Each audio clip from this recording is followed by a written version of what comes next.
I am 19 now, and I am a law student. I come from Germany, and I live there again now. But when I was 17, I went to university in London for a year, and there I got very badly hooked on cocaine. I basically was bang on it for about 8 months before I stopped it. I was doing a gram per day, every day, more on weekends, and I was doing other drugs as well, ketamine, ecstasy and speed, mainly. Cocaine in my opinion is the most intelligent drug there is, because you will never realize that you are actually addicted to it. I was totally convinced that I did not have a problem with it. I was very logical, giving other people advice on their life. I was always the first when it came to helping others. But I didn't realize that I was a complete mess myself. The drug tricked me into believing that I didn't have a problem. When I compare it to any other drug, I see the difference. With alcohol, when I drink, I feel that I get drunk, and when I drink loads, I am very drunk, and at some moment I reach a point when I am wasted and puke, and I know that you have overdone it and probably will stop drinking more. When I take ecstasy pills, I will drop a few, maybe a few more, I will be buzzing, but at some point I will be buzzing so hard, or I will mung out as the evening goes on, that I know you don't do more pills, because they won't have any effect anyway. Same with weed, there is only so much I can smoke, at some point I will be lean and stoned and you will have had enough. So there is a saturation that happens. Well, this did not happen with cocaine. When I take cocaine, I feel good, I get a kind of buzz, but I can't really tell what it is that makes me feel good. The buzz is subtle, and I don't actually feel the buzz as much as I might have expected. I think it's not actually that strong, and this is where the drug's intelligence comes in. Because the buzz is not that overpowering, I can do more. In fact, I will want to do more, because I think I can increase the buzz even more. I want the buzz to be 100%. But as you do another line, yes, maybe the buzz is 100%, but the drug increases my expectations upwards, so that again I don't feel 100% buzzing. I kinda want more, I want to increase the buzz to 110% for example. And this is the difference, I will never reach a limit where I know enough, no more. At the beginning when I had coke sessions, my body puts a limit to it as my nose blocks and it's hard to snort more, but when I got used to it, my nose will stop giving me too much hassle after a while, or I will just get used to it. So in fact, there is no way of me realizing that I have done enough coke, or gone over the top, because my brain gets tricked by it. I could swear I was okay, just like I can swear now I am typing on my PC. Now, after this rather lengthy introduction, which is as long because it is important for me to realize the way that coke works and because it shows that some addicts have very little chance to get out of it by motivation alone as we are controlled by the drug, I will come to the part how LSD has saved me out of this heavy cocaine addiction. I went to a psychedelic trance rave in London. Psytrance is acid music. It is trance music with a different beat pattern, a very atmospheric feel to it and a lot of twisted and trippy sounds. Plus a psytrance song is built like an acid trip, it doesn't follow the usual pattern of intro, breakdown, drop/main part, breakdown, drop, lead out like normal electronic dance music, but it starts somewhere, evolves, changes, the melodies keep changing, the sounds change, it takes you on a journey and you don't know what to expect next, and it ends at a point where it makes sense and the story of the song is finished. If you are interested, I suggest listen to tracks by the group Infected Mushroom. So I went to this psytrance rave. I didn't know anyone there cause my mates are not into this kind of music, and I was impressed by the atmosphere there. Everyone was so friendly, open, and quite obviously many were on acid or mushrooms. They were even selling mushroom tea. It was a nice setting. I had dropped a pill or two, and I went dancing in the main arena. The lasers and lights were amazing, and the music was banging and intriguing at the same time. I was dancing next to some young guy with his girlfriend, and I got talking to them. I subsequently found out that he had acid, and I had done it before and I wanted some. Little did I know how strong his stuff was. He put a drop on my hand, and I licked it off. I continued dancing. The last acid I had done wasn't that strong, so after about 20 minutes I asked him for more, and I took another drop. I was enjoying the rave loads, but apart from a few little color changes the acid didn't seem to have much effect on me, even after 1.5 hours. I went to sit down in the chill-out room. There was a nice light in there, it was a very warm atmosphere. I was now seeing a few more color things, and I realized the acid probably was doing its job. Suddenly some guy that I had never seen before appeared from nowhere and sat down in front of me on the floor, pointed a finger at me and shouted Pascal. I got a weird feeling creeping up on me, I felt quite weird, my skin was tickling. I couldn't believe there was a guy there who knew my name. Baffled, I asked what? Pascal," he said again, in a very sharp voice. He was about my age. He had dark hair like me, quite skinny. In fact, he looked a bit similar to me, I suppose. I noticed that he was very edgy, kind of moving his bodies in an edgy way while talking to me, and he frequently touched his nose too, like someone who had just done a big like of coke. In fact, he was quite aggressive even in his way, and he was looking me directly in the eyes, with brown eyes like me. I said, "What the heck, how do you know my name?" I was very intrigued, and I wasn't sure where this was going. His answer made me shiver. "Well, Pascal, I know a lot about you. I know everything about you." He had an evil look and a slight grin at the same time, and I didn't feel comfortable at all. He continued, "I am a hallucination. Yes, Pascal. I am part of your brain. I am part of you. I am inside you. Only you can see me." I was scared, but I didn't want to show it. I tried to remain on top of the situation, tried to be clever, and with the firmest voice I could put up with, I asked him, "Well, if you say you are part of me and only in my brain, then what is your name?" And his answer was, and I will never forget the way he said it, "My name is Charlie." Now how did you know that, Pascal? Charlie, for those of you that come from different parts of the world, is a common English name for cocaine.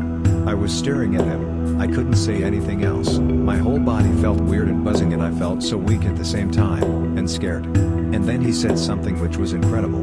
"Now tell me to fuck off, Pascal. Tell me to go away, and I will go away." I think I managed to stumble a weak "go away."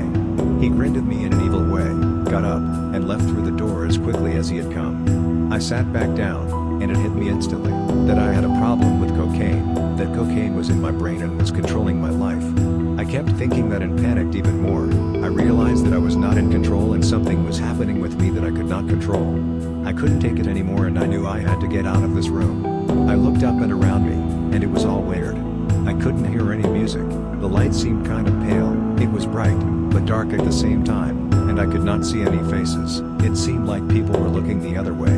In fact, when I looked at someone, his head turned the other way, as if I was someone that they don't want anything to do with. I got up and hectically walked around in the chill-out room, looking at the people, thinking, what the freak is going on here? But everywhere I was passing by, I could hear people whispering about me. "Pascal is losing it, Pascal is going crazy, Pascal is changing personality, Pascal. Oh my god," I panicked and ran into the corridor and downstairs to the front entrance of the club, where things were looking a bit more normal again, but I was still tripping hard and panicking. I ran up to a bouncer and begged him to put me into a safe taxi. It was in one of the roughest areas in London, so I could get home. When I was in the taxi and the surroundings had changed, I was kinda okay, and another phase of the trip began. I was seeing nice colors, and the road, which was kinda wet, was looking awesome, as if diamonds were all over it. When I arrived home, my friends were there and I was okay. In fact, the second part of the trip was well nice. It was on that evening that I realized that I was addicted to cocaine and that it was controlling me life. That evening, it was my subconsciousness talking to me, and showing me what is going on inside me, even warning me. I realized how Charlie was messing with me, and how intelligent it was.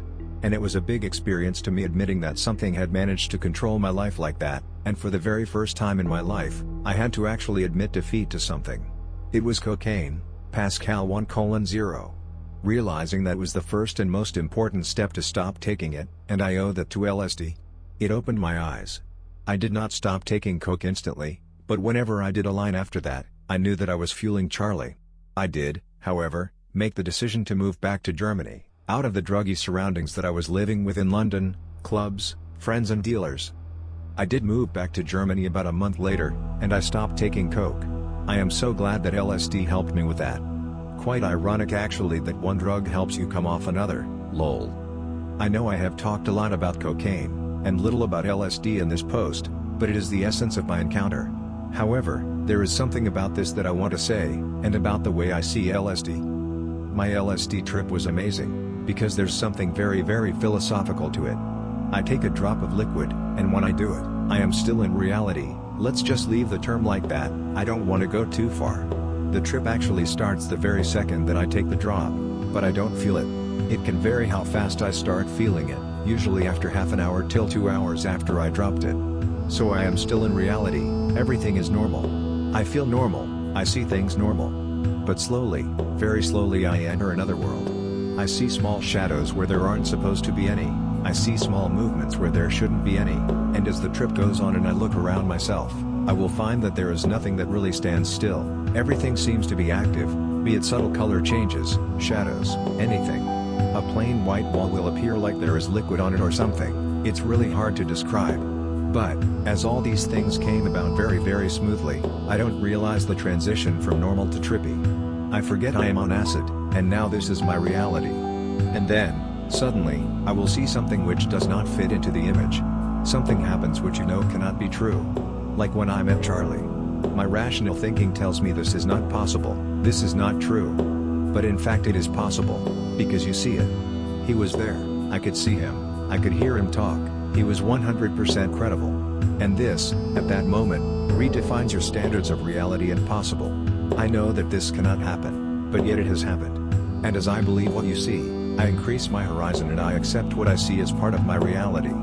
I am baffled, I am stunned, because I would never have imagined that everything I have been told in life, all standards that have been set and all my logic that I have acquired, is in fact wrong and irrelevant at that moment, and there are things which I didn't think they could exist. I realize that in fact 1 + 1 does not always equal 2, but it can equal 3. And that is amazing.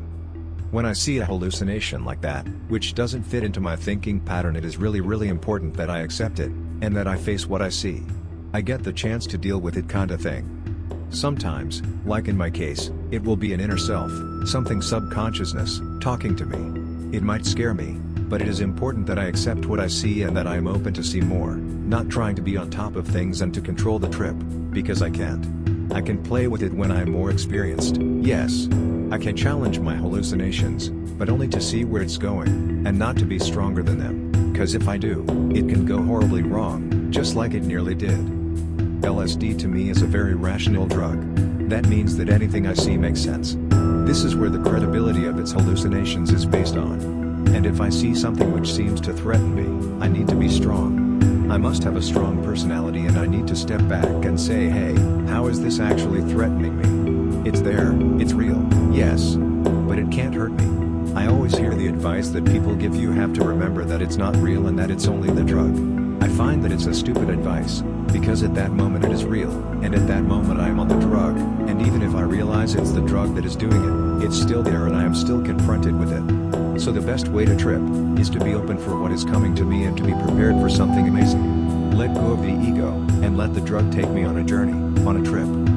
At the end of the trip, however, I have always experienced the same feeling. I arrive at a point where I realize the trip is over, and it all makes sense. Anything I have seen on the trip, it is gone. But it made sense and it was all part of it and it was necessary for me to see it. Every person has different trips, and they are all made for each individual. And at the end it will always make sense. I will feel good, most of the time, and even if it was a horror trip, I will admit that what I saw was all part of it, and belonged there.